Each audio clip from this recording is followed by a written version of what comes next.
Hi guys, so today I'm finally back. I only have a couple books that I read because I read a couple really big books. 3 of them were hardback books. I just wanted to ease myself back into doing book reviews. Next month I should have a fuller book review video. So this book, I read this book at the beginning of July because it was $250, and it's called 1776. It's by David McCullough. I don't know how you say their last name. This is what it looks like. This book, it's not about the whole Revolutionary War. It starts in 1775 and it ends in 1776, so it's not like the beginning or the end. And it takes you into a more depth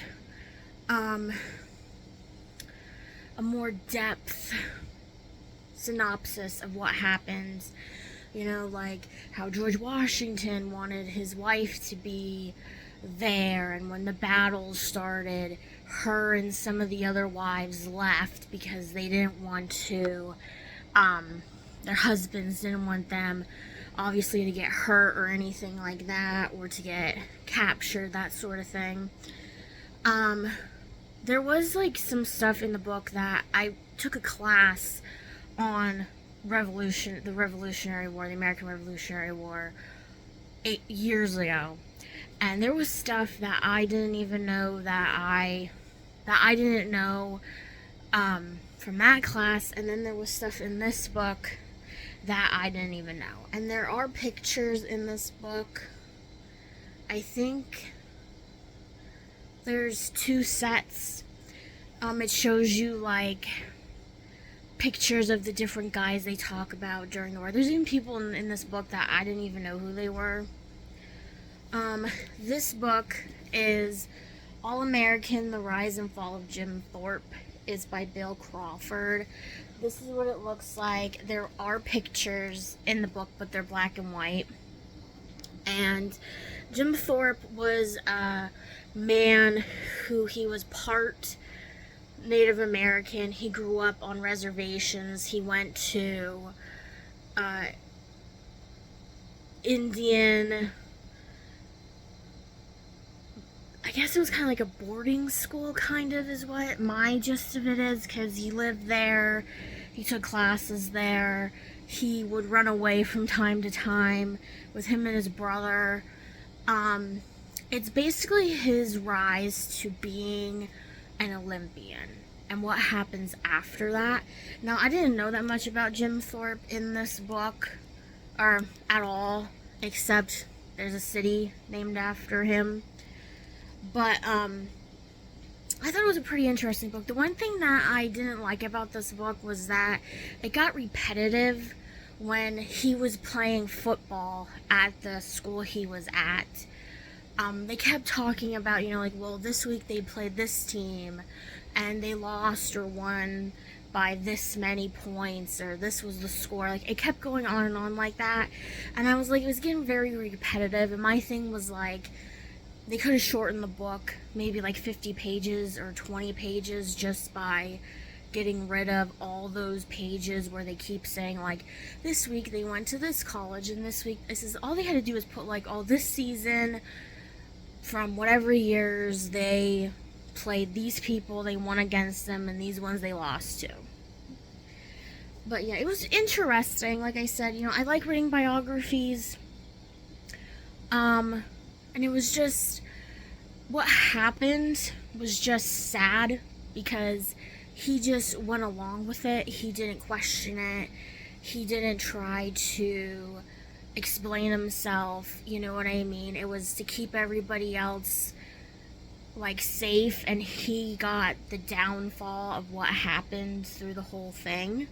And it affected his career, basically, in his life. So this one was the first book that I started reading when I just decided to read random books. This one is called Judge Stone. It's by James Patterson and Viola Davis. This is what it looks like. It was a big book, but most of the chapters were short.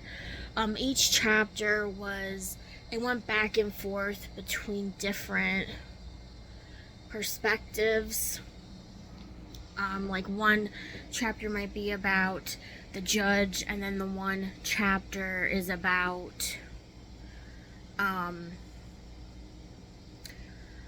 the girl whose case this is about, that sort of thing, and then the teenage underage girl, and then the person who did it. It was basically about this girl she was underage. I think she was like 12 or 13 or something, and she gets pregnant, and what happens after that. And it's kind of like about what's happening now in daily life, basically in the real world, with these girls getting pregnant and they don't want to be pregnant and all this stuff. I don't want to say it because I don't want to get flagged or anything.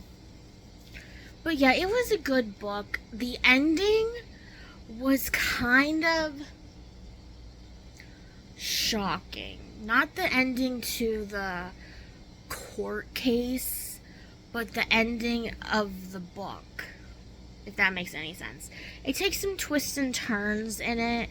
The judge does remind me of Viola Davis, and my thing was like, I know she helped write this book, and my thing, it was kind of like, to me, it felt like a screenplay for like a movie, because it just seemed like James Patterson was writing this book for Viola Davis. Like, this Judge Stone character was just like her roles that she usually plays and all that stuff. And then this last book took me a while to get through. It's called The Roosevelt Women. It's by Betty Boyd Carroll, or Caroloni. I don't know how you say her last name. This is what it looks like. There are parts in the book where there are pictures. There's only 8 chapters in this book, but each chapter, except for one, because one had 2 for 1, each chapter was about one person in the Roosevelt family. So of course there's one about the matriarch of the whole thing, Teddy Roosevelt's mother.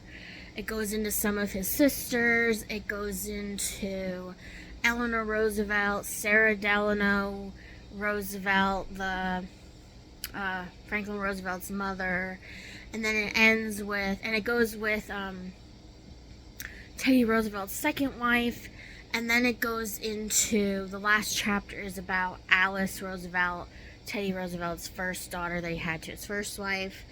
Of course the chapters are going to be long because of the fact that it's about, like, a little bit about their biographies, but I feel like towards the end of the biography or the chapter, that's when everything just seemed abridged, and the beginning and the middle of the chapters all felt like they were long parts, and then when you got to the end, like towards the end of their life, it just seemed like an abridged version of what happened to them. But other than that, there was some pretty interesting and funny little quotes in the book. It was a good book. I like Theodore Roosevelt. I had to do, like, years ago when I was in school, it was for President's Day, and we each had to do a report about a president, and he was the president I got. It was pretty interesting, because, I think the author said something, like, in the beginning where, like, you know more about, like, Franklin Roosevelt and Teddy Roosevelt and all that stuff, but you don't know the untold story about the matriarchy of the family. And I liked it. I thought it was pretty interesting. So that was my book review video for this month. Like I said, I'll be back next month, hopefully with another book review video. I don't know when, because I have to find time to do it, and to be able to get up here to film. So yeah, so I'll see you guys next time with another video, and I hope you guys have a wonderful day.